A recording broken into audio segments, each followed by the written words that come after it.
We'd let the Anchor House worship crew take a service.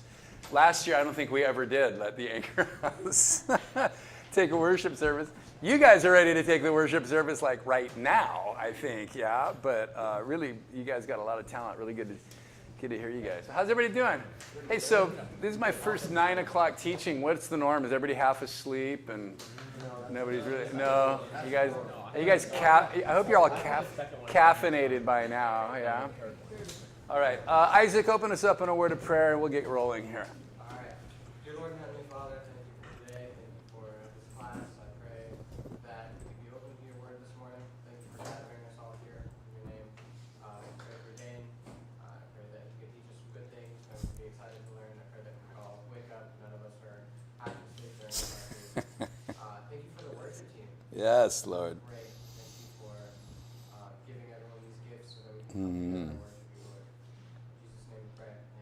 Amen. All right, hey, so today, still kind of working our way up to eventually starting the book of Hebrews. It'd be funny, we'll be right around Christmas, and I'm like, I swear we're going to start Hebrews, yeah?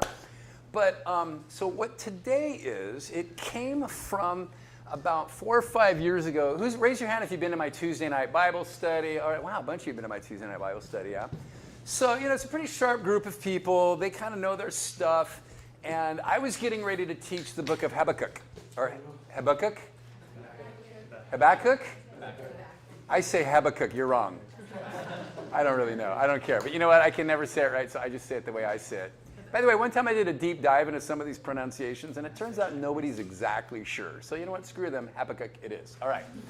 So I was going to teach the book of Habakkuk, and I realized if I was to tell you, all right, let's start the book of Habakkuk, probably, if you're like me, you'd have no idea where in the Bible it's happening, who is Habakkuk and who's he teaching and what is going on when. So I thought what I wanted to do for my Tuesday night Bible study was I wanted to sort of create a context. Where in the history of Israel does this guy show up? And what happened was my teaching got longer and longer. And pretty soon I was all the way back in Genesis. And I realized, you know what the heck? I'm just going to teach the entire Old Testament in 55 minutes. Let's go. Is that what you said, Mika? Yeah, let's do this. So the reason why you might find this helpful, if you're like a lot of people, and I know a lot of you are way sharper than the average person that sits in church on Sunday morning. And the reason I say that is I was pleasantly shocked and surprised last time I taught when I asked you if you guys knew that the history of the Middle East problems goes all the way back to Ishmael. And a whole bunch of you raised your hand. And I was like, wow, I should have told you this story, but I was having coffee with a guy that I'd been discipling for over a year.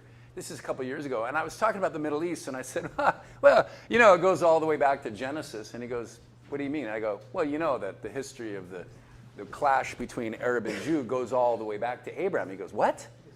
And I go, yeah. So we got out the scriptures, and I taught it to him. And he's like, no way. I go, way, And I taught him this thing, right? So he calls me up about 3 hours later, and he goes, hey, man, you're right. It does go all the way back. And I go, what do you mean now? He goes, yeah. He goes, I didn't believe you. I went home, and I Googled it, and I did a deep dive. I can't believe it. You're right. Anyways, but half of you guys seem to know that already. So here's my point. This might be, well, in fact, it is probably no new information for you. I hope you find some of it helpful, but here's my point. To the average person that shows up on a Sunday morning, they are vaguely aware that there is a guy by the name of Abraham. There's a judge by the name of Samson. There's a king by the name of Saul, and another one named David. Does that make sense? Yeah? And then there's prophets by the name of Hezekiah, and there's some books. One of them's called Leviticus. But a lot of people have no idea how it's all put together. The chronological, what happened, when, and who's there, and who's who in the zoo. Does that make sense? Okay, that's what today is. So by the way, this is a giant overview. If I skip your favorite person, too bad. I'm going to just try to jump in and get going. Okay, so we start in the book of Genesis. Almost all of you know this. What are the first 5 books of the Bible called? The Pentateuch, yeah, for 5, right? Okay, so the first book of the Pentateuch is the book of Genesis. Here's basically a map of some zone where, a lot of this stuff takes place. Some people reckon the Garden of Eden is somewhere down here somewhere. This may or may not be There's a possible here and a possible up there. Because God grabs this guy named Abraham and his dad, and they go from to Haran. So either they go this really long way from all the way to Haran, or it's kind of a shorter way to Haran. But what is kind of interesting about that is they ended up going through this place called... Is everybody okay? I thought we were being attacked or something. Yeah. Well, that woke everybody up. Jamie, do that when I tell you to do that, all right? When like people are like kind of like spacing out, I'll be like, now. Throw it out, yeah. By the way, there's kind of a cool story that goes on there. In fact, it happens slightly later, but I thought I'd share it with you anyways. At a certain point, Abraham's his nephew Lot gets kidnapped or whatever, yeah, and he goes to rescue him. And he chases Lot all the way up to this town that at the time was called Laish, right? Laish happens to be a town that hundreds of years later gets taken over by the tribe of Dan, and they establish a city there. So are you ready for this?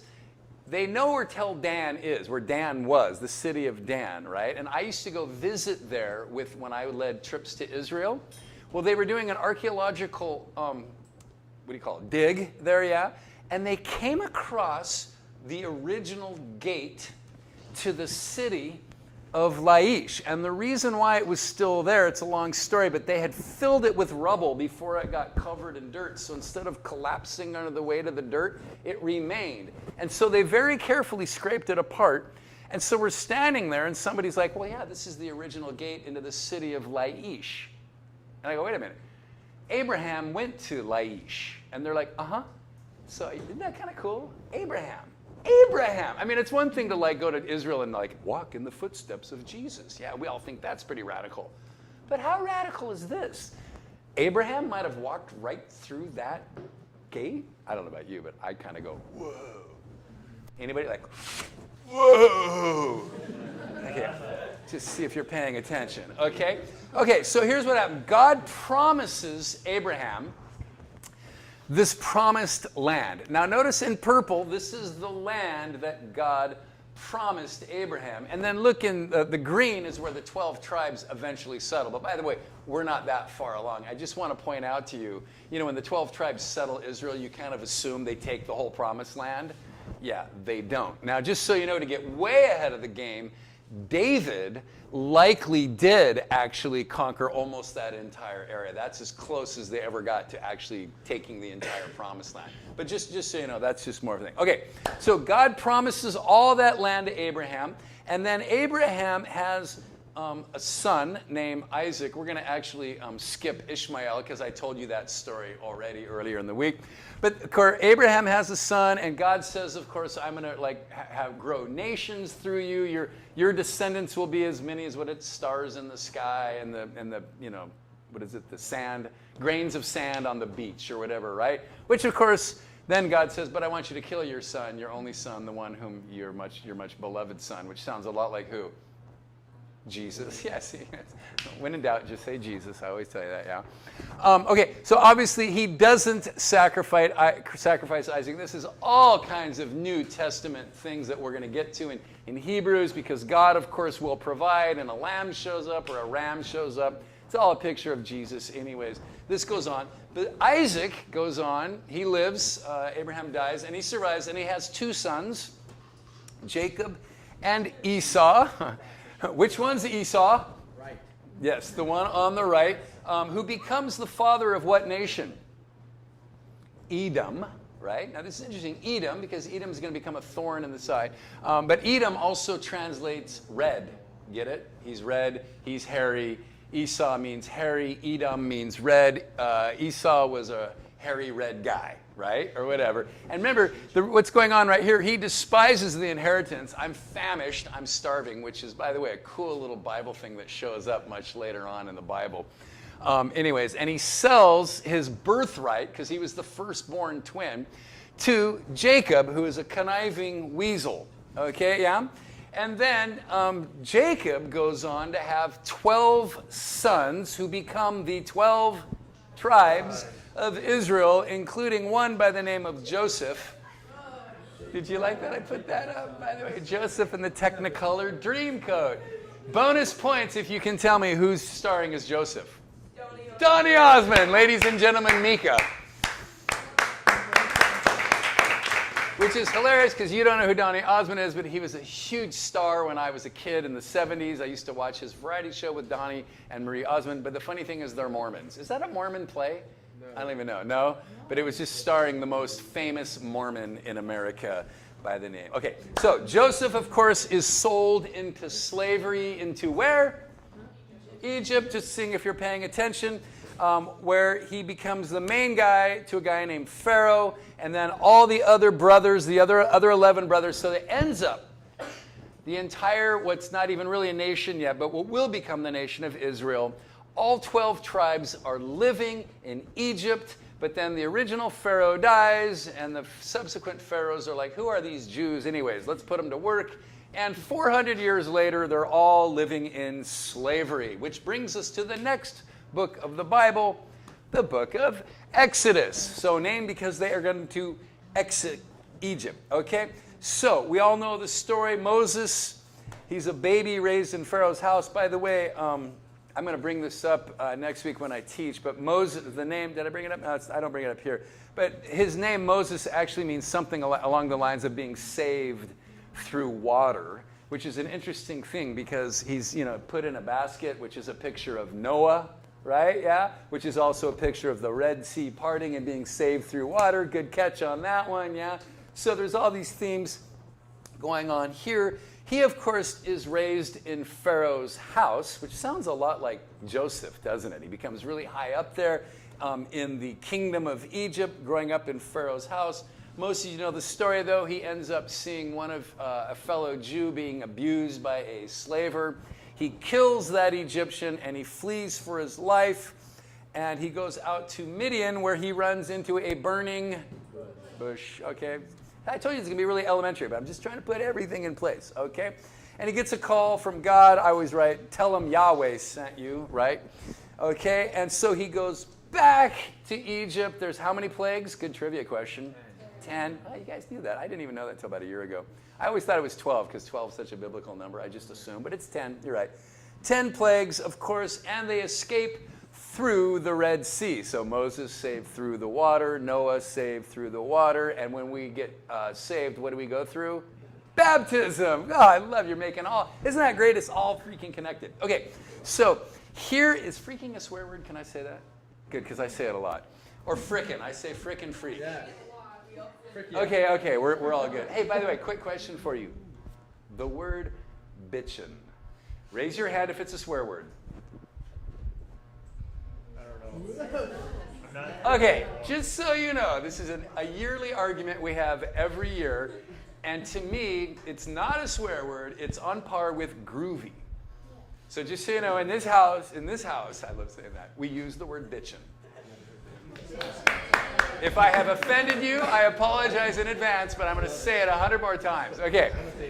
Okay. So just so you know, hey, listen up. This is the this is the traditional route of the escape from Egypt, where they cross the Red Sea here. They come here to Mount Sinai. I've actually been here. I drove by here once. I went scuba diving right here, a little Bedouin village called Dahab. That's a great story for another time, yeah. I lived with these Bedouins. It was a trip, man. Anyway, so this is sort of, but just so you know, there's varying accounts on this. Some people think they actually crossed over here up in the swampland. Some people think they actually crossed from here to here, and Mount Sinai is actually in Saudi Arabia. Raise your hand if you've heard that theory, yeah. Only two of you, Bradley and Eds. Okay, you guys are nerds, but that's good for you. Okay, so they escape to the Red Sea. What happens at Mount Sinai? Just always remember this. It's scary. There's thunder and lightning. There's a long story about what happens there. Were the people supposed to go up on the mountain? Well, maybe they were supposed to, but they don't because they're scared. So Moses goes up the mountain where God gives him The 10 Commandments. There's Charlton Heston and the 10 Commandments. Okay, we all know, but not only the 10 Commandments, he brings those down. It's how to live for God, blah, blah, blah. By the way, I love, the very, very, very beginning of the 10 Commandments starts out like this. I am the God who rescued you from Israel. I am the one who saved you. And it's so bitchin' because we always assume, oh, if I do the 10 Commandments, there I go, bitchin', there you go. That's twice now. Are you going to count? No, yeah, Leah, I'm talking to you. Yeah, no, you're going to count? There's 2. Okay, it's going to be a long year for you. Okay, we always assume, that you have to live up to the 10 Commandments, but if you're paying attention, notice this. God says, I'm the God who already saved you. Isn't that interesting? Now, here's how you live after you've been saved. And there's a here we go, bitchin', connection there between us and the law, because we don't have to live up to the law to be saved, right? We've already been saved, and now we can pursue the law of righteousness. Just a small little detail, but I got about 2,000 years ahead of myself right there. So not only does Moses bring down the 10 Commandments, but God says, I want you to build me a temple. And I know you know this already, and it is called, anybody? The tabernacle, which actually sort of means tenting or to dwell with. This is kind of cool because like later on when Jesus shows up, his uncle Zeke, also known as Zechariah, says something like this: God has come to tabernacle with his people. Isn't that cool? He's going to come dwell with his people. And he's talking about Jesus, but this is the word he uses. So the way I like to quickly describe the tabernacle, it's a mobile temple. Like literally God lived in a mobile home for about 400 years, yeah? And does anybody you guys are mainlanders, have you ever ordered anything from IKEA? And you know how it comes comes out of a box, and you get like this little box and you assemble it and it turns into this big thing? Did you know the tabernacle kind of worked like that? It literally was designed so that it could be portable, so that when you kind of folded it all together, it was like, like even the Ark of the Covenant had carrying, the poles that used to hold up the thing. Now you use the poles to carry the Ark. Isn't that kind of cool? Yeah. So that way they could collapse it and do it. But the main thing about the tabernacle, the main point, I don't know if I wrote this down in my notes. Yeah. Wait, hang on. Let me make sure I got it. Well.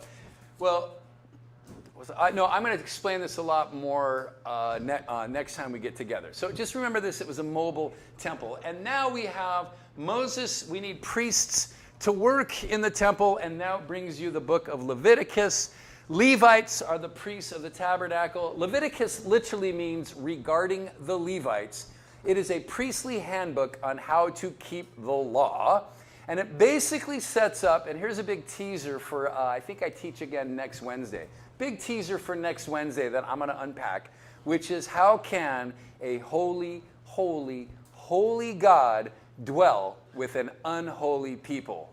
And the answer, if you're paying attention, write this down because I'll ask the question next week and you can give me the answer. The answer, how can a holy, holy, holy God live with an unholy people? The answer is the book of Leviticus, okay? And then the next book is the book of Numbers, because after they get the tabernacle up and everything's going and the sacrifices are taking place and they've got a priesthood and everything, Moses takes a census because he's going to, that's why it's called Numbers. He numbers the people, right?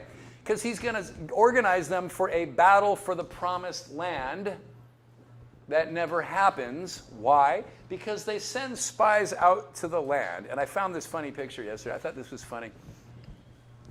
This is Caleb and Joshua coming back from the promised land. And they're like, look at the fruit. It's a land of milk and honey. We're like, dialed. Look what it is.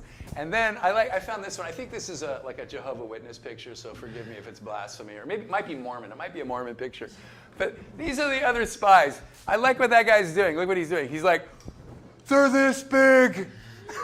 Such a dumb picture, but it's a good memory thing for you, right? So you won't forget. The spies go out to spy the land. Only Caleb and Joshua are like, yeah, it's awesome. God gave us this land. We're going to go take the promised land, the land that God promised to Abraham. And the other spies are like, no, they're this big. They're like, they got big teeth. And no, that's from Monty Python, but that's another story, yeah? So the spies get scared, and God gets pissed, and he says, because of that, this whole generation, except Caleb and Joshua. And by the way, Caleb's a little sketchy, but I'm just going to go ahead and say it. Only those two, and I think it was a lot more, but that's a debate we'll have some other time. I think it was a lot more than just two people, right? But basically, this whole generation will die off. None of you will allowed to go see the promised land, so it'll take how many years? 40 years you're going to wander until this generation passes away. And everybody's kind of bummed. Even Moses won't make it. And then what happens is after 40 years, Moses is super old. He's ready to croak. God said, you will not be allowed to go into the Holy Land. And he can look over and he can see the Holy Land. But before the people go and before he dies, he goes, you know what, one more time, I'm going to give you the law. This will be not the first time, but it will be the second time. Let's go second time. Nice try. Which is why the book is called Deuteronomy. Why we get deuce, you know, deuce for two, right? Duo. French. Anybody speak French? Duo means two, right? Yeah. Yeah, who's Canadians? So get it twice. The second giving of the law. And this is the last book of the Pentateuch. Moses dies, and the people go, well, led by who? Joshua. Well, Aaron was the priest, yeah. Led by Joshua, they cross the Jordan, because they've been on the east side wandering around the desert. They cross the Jordan. By the way, do you remember this part? A lot of people forget this. The Jordan splits in two.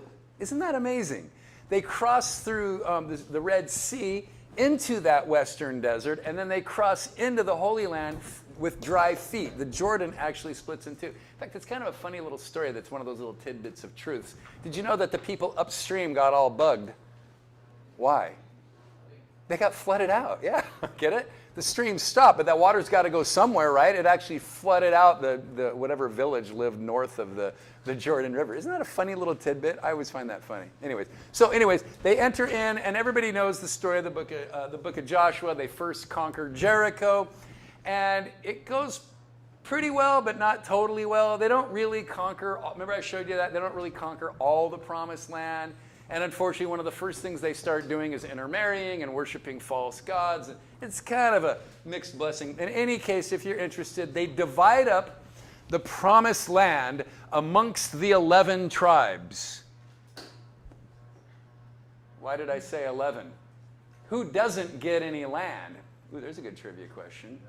The Levites. The priests will not get any land. And the reason why God says, I am their inheritance. Because for the rest of the story of the Old Testament, what happens to the land is always, always super important. But the Levites will serve as priests all over the land.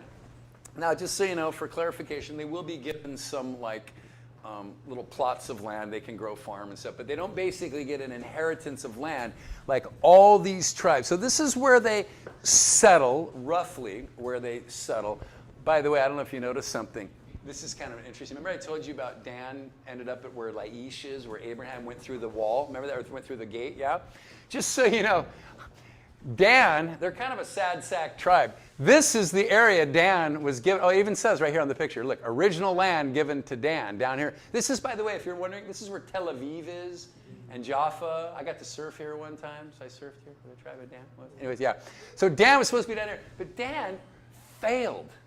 They actually failed to take the land from the Philistines, and they heard that way up there was this kind of sad sack tribe of Laish. Yeah, and they were pretty much defenseless. So look at that. Dan marched all the way from here, all the way to the very far north, and took the land from some peace-loving tribe of Laishans, or whatever they were called. Anyways, I always find that kind of interesting. Okay, so there they are.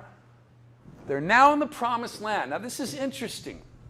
This is where we get the book of Judges. So if you've heard of these people, Gideon, Deborah, Samson and Delilah, Ruth, this is where we are in the book of Judges. Now, by the way, this was a trivia question that about 4 years ago I would not have known the answer to. But without cheating, without looking off the top of your head, does anybody know how many years the period of Judges was? I'm glad you didn't know that. I feel better. Way longer. What did you say? At least 4? At least 1? You're right. In fact, you're the only one that answered, so you win. You get the gold star of the day. 400 years. By the way, I never knew that. It was way longer than I thought, and it's also interesting to me. How many years were they in slavery in Egypt? 400 years. How many years were they ruled by judges? 400 years. Ooh, here's a bonus question. It's easy. I made it easy for you now. How many years of silence before... Whatever, yeah, you guys got it. All right. Okay, the book of Judges is the worst book ever. It sucks. Can I say sucks? Is that a swear? Raise your hand if sucks is a swear word. Okay, I can say that. Okay. See, I'm just trying to get to know you guys a little bit better, so I got to figure out what I can say and can't say. Because I don't know, some of you homeschoolers, you know, yeah, he said suck. I don't know what I am. Okay? Book of Judges is gnarly. It's just terrible. It's like people being horrible to each other. Most of the judges are horrible. They were supposed to be ruling with God as their king, and they rule poorly, and everybody's greedy, and everybody worships gods other than God. And here is the last line of the book of Judges. Did I preach on this with you guys? You did? You heard me say this already. This reads actually as a curse. In those days, Israel had no king. So, not surprisingly, in the very next history book, you got to be careful because in our Bible, Ruth comes next, but Ruth is not a history book. So if you go the next historical thing that happens, you get the first book of Samuel. Now, Samuel was a judge, a prophet, and a priest, and he was one of the best. Unfortunately, his sons were not, and his sons were awful, and so the people come to Samuel and say, they basically say, you're old. I love that just in the state of our country right now, because we have the oldest president of my lifetime right now, yeah? You're old, you suck, and your kids are even worse than you are. We want a king like everybody else. And so Samuel goes to God, and God says two things. First of all, it's not you that they've rejected, but they've rejected me as their king. So go ahead and give them a king. And then God says, but you need to warn them. He's going to take all your money. He's going to send your kids to war. He'll enslave your women, and he will be a greedy bastard. And those are my words, not God's words, but basically, is bastard a swear word too? Okay, thank you, yeah. Okay. And then I love this quote. This is what God tells Samuel, tell the people. When that day comes, when the king you have chosen is in power, you will cry out from relief from the king you have chosen. And the people say, okay, that's what we want. Yeah, okay. So the first king, his name is, did I put it up there? Saul. Everybody knows. Now the first king, Saul, he's kind of good at first, but then he goes a little bit nuts. And so, of course, you know, God has to find another king, and that will be who? David, yeah. Okay, so let's talk about David real briefly. Now we're into the second book of Samuel. This is David, Solomon, and the building of the first temple. So if you're taking notes here, when it comes to David, I always put this, these are the golden years of Israel. By the way, even today, if you go, wait, raise your hand if you've been to Israel. Anybody been to Israel? Oh, good. Oh, I can make up all kinds of stuff and you won't know. I'm just kidding. Okay, I've been like 5 times, I've lost count, 4 or 5 times now, whatever it is. It's not worth me figuring out right now. But it's interesting because even today in Israel, they talk fondly of King David and the good old days of being under David. So at the time of Jesus, when he gets there, people are like looking for a king from the house of David so that they will have a kingdom like the kingdom of David. What they were expecting was somebody to come along and kick butt on the Romans and conquer all that big area that I showed you, right? And reestablish the kingdom of David. Because David was the bomb. He was everything to them. Okay? Unfortunately, not his... Oh, here's David. He wrote a lot of the songs in the book of Psalms. So this is a famous picture of David. He was quite the musician and quite the songwriter or hymn writer or psalm writer. Okay? Unfortunately, his son had a weakness. Women and horses. Because God's always like, you don't need chariots all through like the Testament, whatever. But he thought, if I only had Anyways, so David wants to build a temple for God. God says no. And so Solomon comes into power and he builds the temple exactly the way King David tells him he's going to build the temple. Now, the only reason you might find this interesting, he builds the temple on top of a rock, which is called Moriah or whatever, and that is supposedly the rock that Abraham went to sacrifice Isaac on, okay? That's where this takes place. This is where Solomon builds his, by the way, they call this one of the 7 wonders of the world. It was amazing. It was maybe the largest temple on the planet Earth at the time that Solomon built the temple. And by the way, I always like to share this. I got to go there. So, unfortunately, it is now a Muslim shrine called the Dome of the Rock. But literally, right behind me, if you could open the door behind me and look behind that door, is the rock of Moriah that supposedly Abraham went to sacrifice Isaac on. That is where, during, let me go back to this temple. During this temple would have been the Holy of Holies, where the Ark of the Covenant, which had been roaming around in the mobile temple, right, where the presence of God led. They built this and they put the Ark of the Covenant. We're going to cover this a lot on Wednesday about the Ark of the Covenant, what it is, the holy, holy, holiness of God, and who could ever see it and what happened when they did, and blah, blah, blah. We're going to cover all that next Wednesday. All of that took place right behind there, and then obviously right behind there. Okay, so again, Solomon is kind of a weenie, and by the way, oh, did I write this down? I think I said it already, but okay, I didn't write this down. Anyways, okay. Oh, but during this time, during this time is when the book of Psalms is written, the book of Ecclesiastes, and the Song of Songs. Yeah. Sorry, back to the temple. Mm-hmm. Isn't there like a part of it that's, I forget what it's called, but like where like the Jews in Israel go to like. Yeah, there's still a section of Solomon's wall that he built. Yeah. Down below, and it's called the Wailing Wall now, or the Western Wall. And the reason why the Jews go there to pray today is it is geographically, actually, by the way, I think it's from, I forget if it's Solomon's Wall or if it's from Herod's Wall. I might have to look that up. I forget which one it is. I should know this, sorry. I think it's Solomon's Wall, though.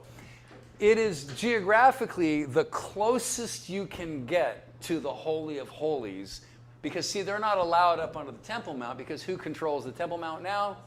The Muslims, right? Now, I got to go up there, but it's very restricted. Some Jews are allowed there, but you're not allowed to pray, you're not allowed to sing, and you're not allowed to touch your wife physically while you're up there. And they watch you and they monitor you, and they have these little Muslim spies, these little women that are all covered. They just happen to kind of follow you around. And if you reach out and grab the hand of your wife, they'll freak out, and then these guys will come over and yell at you and tell you, no touching. If you start to pray, they will call the Israeli soldiers, and they will come and throw you in jail, actually handcuff you and haul you off. You are not allowed, and by the way, you're not allowed to wear a cross. You can't have a shirt that has a Christian symbol on it, whatever.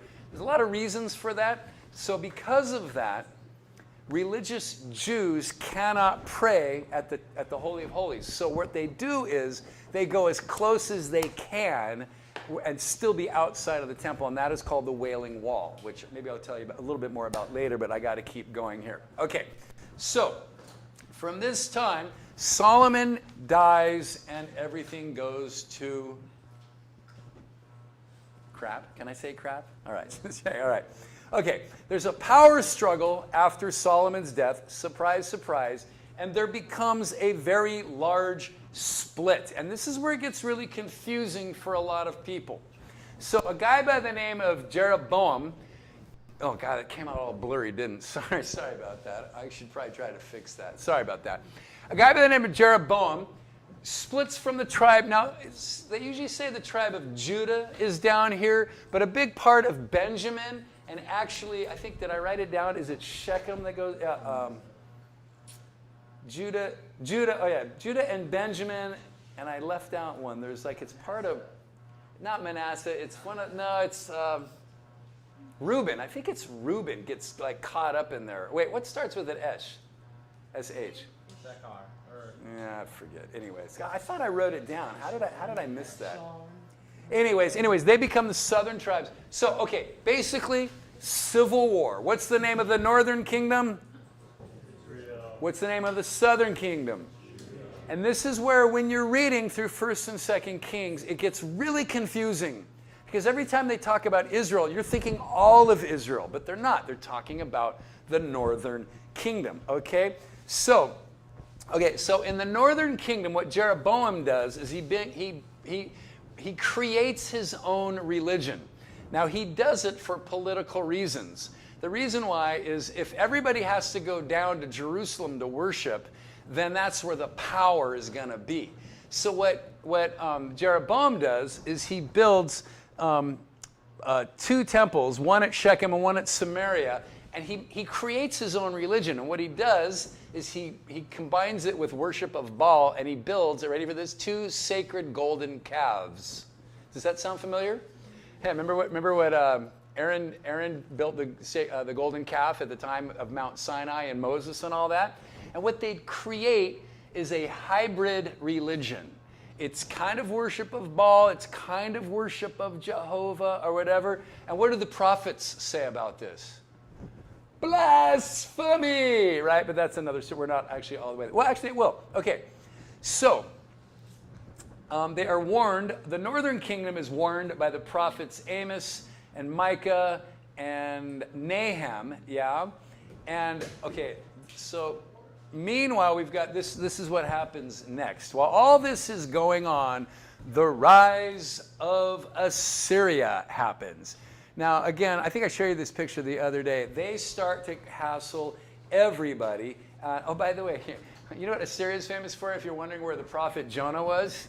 So remember the prophet Jonah fled down to Jaffa down here. He went out to sea, got swallowed by a Big fish. look at it. Is it a fish or a whale? I think it's a fish. Anyway, sorry. And then he gives up. He gets thrown up on the beach up here at Tyre. And then he goes all the way to Anyway, do you guys remember the Veggie Tales? Nineveh. Anyway, so all this happens during this time, right? And eventually the northern kingdom falls to Assyria. Interestingly enough, I just happen to be reading about that today. That's where I am in my Bible reading right now, just kind of a coincidence. This happens in 720 BC. The Assyrians basically take away the northern kingdom. Now, what I found out today is kind of interesting.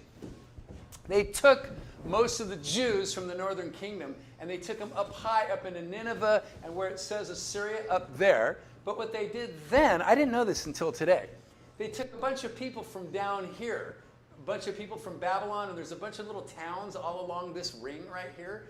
And they grabbed these people, and they dragged them over here and settled them where the 10 tribes were, and they became, so not just so you know, not everybody got taken away, but obviously most of the military people, the smart people, the leaders, the politicians, the royalty, right? And what you ended up with, they got mixed with all the other people from Babylon and all those zones. They got mixed. Now they have a mixed religion and a mixed race of people that sort of have some Jewish blood, but they all intermarry, and they become known as the Samaritans.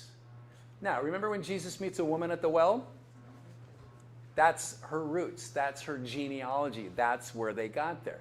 That's why she says, remember this?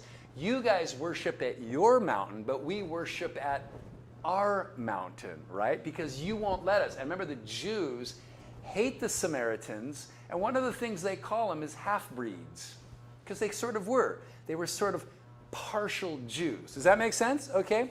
By the way, Assyria now goes down. This is a fun story here. I hope I have time to finish here. But it's a fun, why do I call it a fun story? It's a fun story for me personally.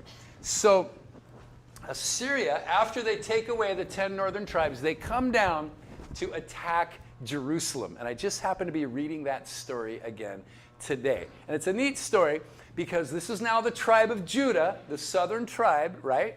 And Sennacherib sends his commander to go threaten the people at Jerusalem. And this guy is really shrewd. He speaks perfect Hebrew, and he's an Assyrian general. Why does he speak perfect Hebrew? So he can scare the bejeebies out of all the Jews living in Judah. And he says, people of Jerusalem, surrender Dorothy, or whatever, yeah? You will be sorry. There is no other God that we have not kicked butt on. There is no other country that we have not dominated and killed. If you do not surrender to us, you will eat your own babies, you will eat your own poop, and drink your own piss. And so you know what the military commanders of Judah say from the wall? Could you please stop speaking in Hebrew? You're scaring the people. You can't make this stuff up. Isn't this stuff great? So King Hezekiah, he goes to a prophet by the name of Isaiah. And he says to him, what am I going to do? What am I going to do? And Isaiah says, let me go talk to God. So he goes to talk to God. God says, don't worry. Tell King Sennacherib, go pound sand or whatever, this and that. Okay? And he does. And Hezekiah listens to Isaiah. Isaiah had listened to God. And Hezekiah says, pound sand. And the next morning it says, the Jews opened the gates and there was over 180,000 dead Assyrian soldiers. And Assyria retreats. Now, here's where I find it really interesting. Kind of a fun Bible story. I don't know about you, but when you hear a Bible story like that, you kind of go, yeah, did it really happen? I mean, really? Were there 100? How would we know? Is there any way we could prove it? Well, in fact, funny that you should ask. You should ask that question. Can we really prove it? Well, funny that you would ask that.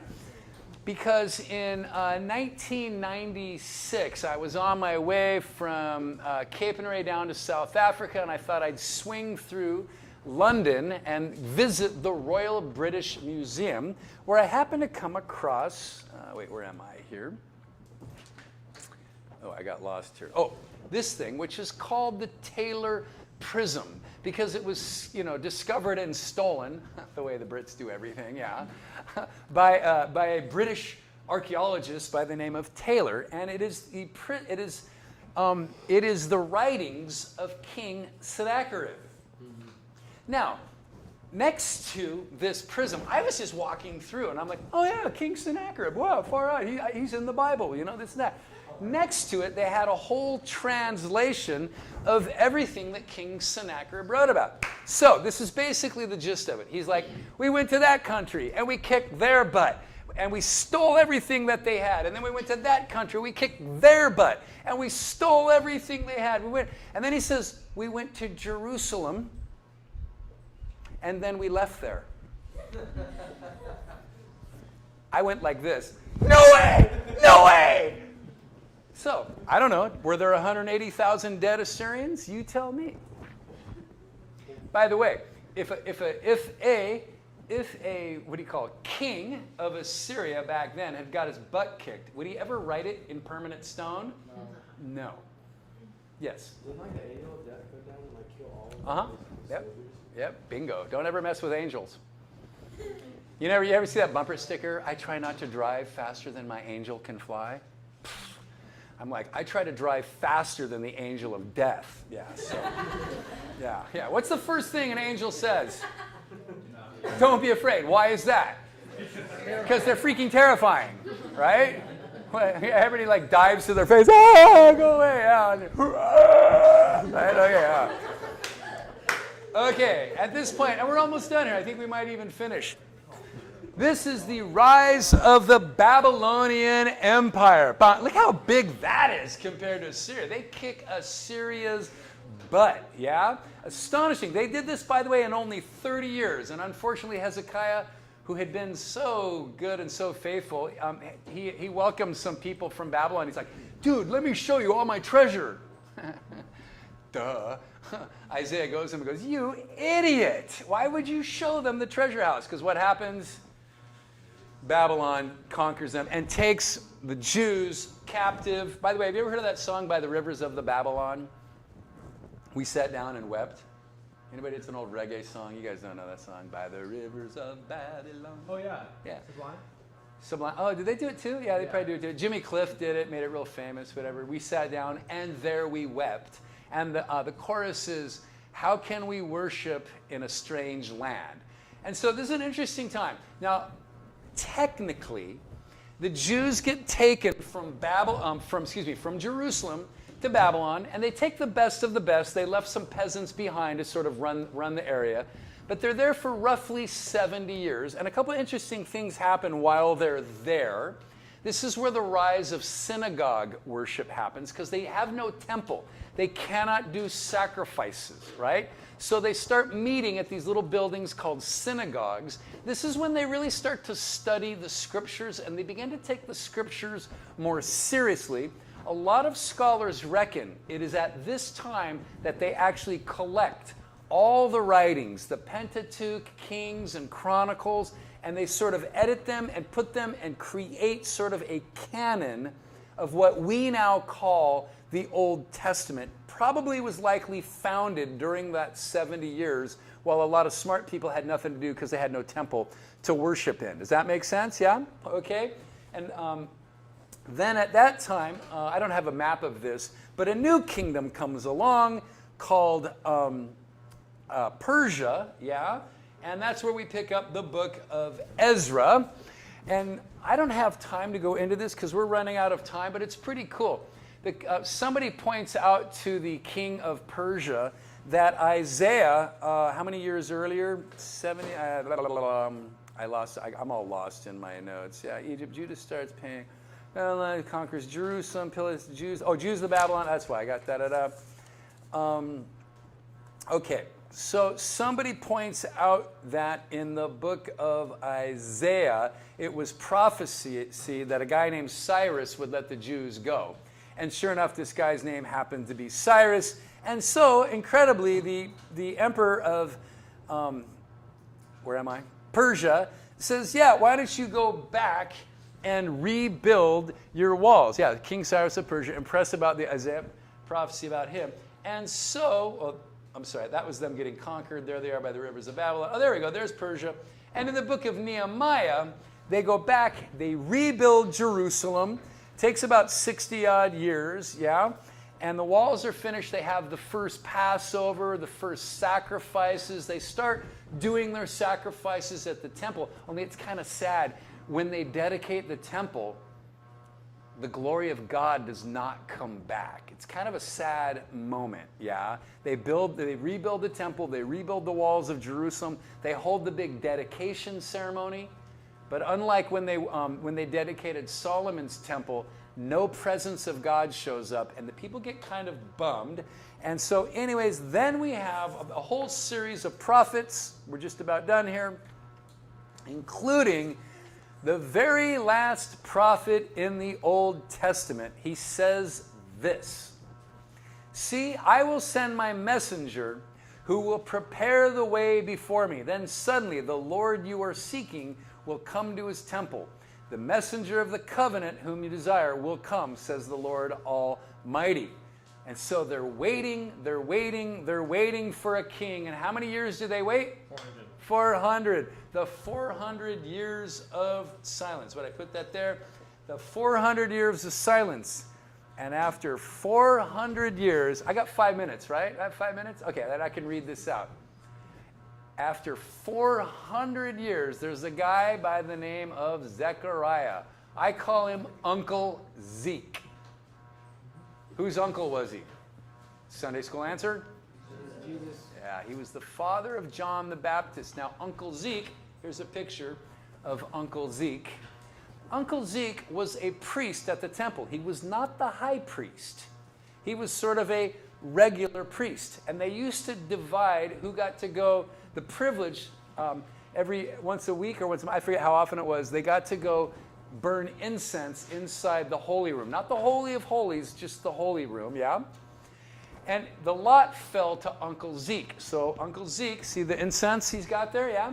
He goes to burn incense, and he's really, really old, and his wife is barren. They have never had children.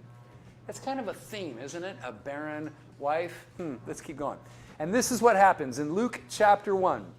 While he's in the holy room, then an angel of the Lord appeared to him, standing at the right side of the altar of incense. And when Zechariah saw him, he was startled, and he was gripped with fear. Why? Because the angel said, right? Do not be afraid. You guys are so smart. Zechariah, your prayer has been heard. Your wife Elizabeth, who's about 80 years old, by the way, will bear you a son. Oh, and you are to give him the name John. And he will be a joy and a delight to you, and many will rejoice because of his birth, for he will be great in the sight of the Lord. He is never to take wine or other fermented drink, and he will be filled with the Holy Spirit, even from birth. Many of the people of Israel will he bring back to the Lord their God, and he will go on before the Lord in the spirit and power of Elijah, to turn hearts of the fathers to their children and the disobedient to the wisdom of the righteous, to make ready a people prepared for the Lord. Which is, by the way, quoting Isaiah right there, yeah? And Zechariah asked the angel, how can I be sure of this? I'm an old man, and my wife is well on in years. And the angel answered, look, I'm Gabriel, and I stand in the presence of God, and I've been sent to speak to you and to tell you this good news. Bonehead. Okay, I added that part, yeah? And now, because you doubted, you will be silent and not able to speak until the day this happens, because you did not believe my words, which will come true at their proper time. Meanwhile, the people were waiting outside for Zechariah and wondering, why is he staying so long in the temple? And when he came out, he had the first episode ever of Bible charades. Okay, I made that up. Are you paying attention? Because he could not speak. But they realized it's in a vision. So this is what I envisioned. Zechariah comes out and he's like, he's trying to explain. First word. Second word. Yeah.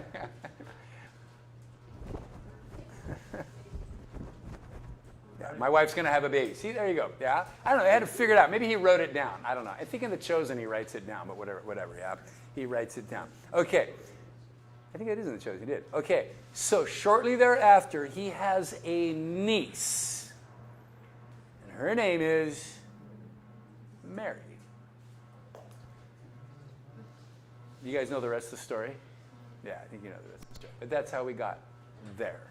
And then, by the way, I don't know why I put this picture in, but Jesus comes, you know the rest of the story, and he spreads Christianity, and here's where now Christ is worshipped. The worship of Yahweh is now gone this far. Pretty cool, yeah? Okay, so basically that was a fire hose history of the Old Testament.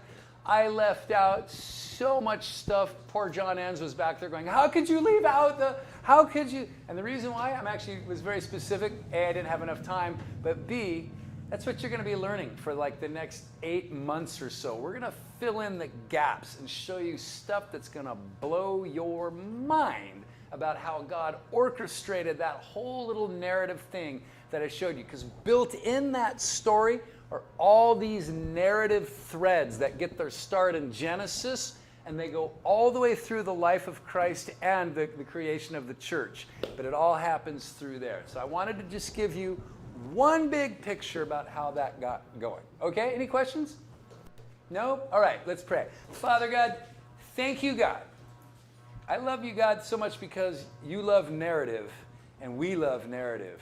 And Father, I thank you for the narrative story of your redemption of mankind from the fall of Adam and Eve all the way to our lives. And indeed, God, we are part of your narrative story now, only it is our time right now, God, to carry this story on, to carry your purposes forward, to be those who bear the mark of your kingdom, God, and prove your reality, God, and to bring you glory. In Jesus Christ's name we pray. Amen? Amen. By the way, isn't that kind of cool to think of? That whole story that I just told you, it never ended. It's still going. And here we are. It's our time to make the next part of the story. Yeah, you're welcome. Yeah.